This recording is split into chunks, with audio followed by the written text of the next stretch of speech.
n'y a pas de pensée magique là-dedans. Quand quelqu'un s'agite et dit « Ah, j'ai 3-4 courriels de félicitations. Essayons de relativiser les choses un peu, là. Il y a 1 an de ça, là, le président de la compétition, il ne savait même pas de quoi était fait une telle ou une telle autre épreuve. Hein? Il n'avait même pas une idée, là. Il était encore à l'apprentissage de prononcer les noms des athlètes. Là. Bon. En 1999, j'ai commencé à faire mes devoirs dans ce domaine, de très près. Et j'ai eu un mentor. J'ai eu un maître à penser avec lequel j'ai fait ces devoirs. Et même si nous avons eu des différends, et des différends importants, ce mentor, c'était M. Hugo Girard. Un réseau comme ça prend 10 ans à le construire.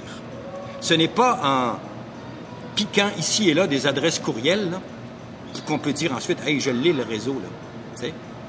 Voyons donc, c'est pas comme ça que ça marche.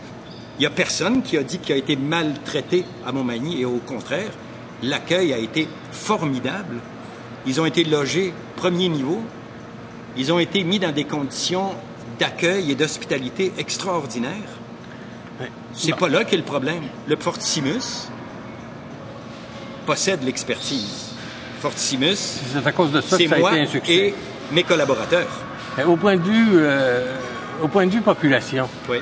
Ça a été un moins grand succès d'entrée à Montmagny. Je refute l'argument qui a été amené à l'effet que c'est tellement pointu que ça n'intéresse que les inconscients. C'est absolument faux. Mettons que c'est très inexact. On va mettre les choses comme ça.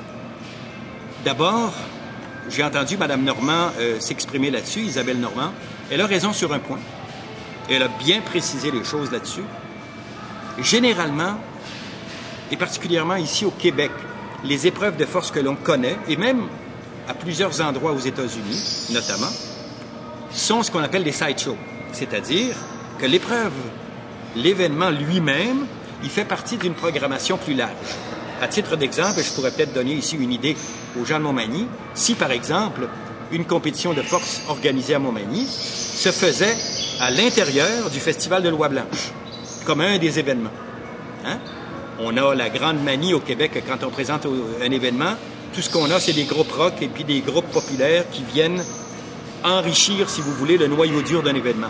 Mais voilà, je leur soumets l'idée, ce serait un bel endroit, un beau parapluie, si on veut, pour tenir une telle compétition, à beaucoup moins cher, soit dit en passant. Le problème, c'est lorsque les gens ont dit en 2008 déjà, et je cite ici Mme Cynthia Lamontagne, qui est une employée, une agente de développement, c'est-à-dire des arts de la compagnie Les Arts de la Scène de Montmagny, elle a dit c'est impensable de mettre un billet à hauteur où ils l'ont mis, 45 $.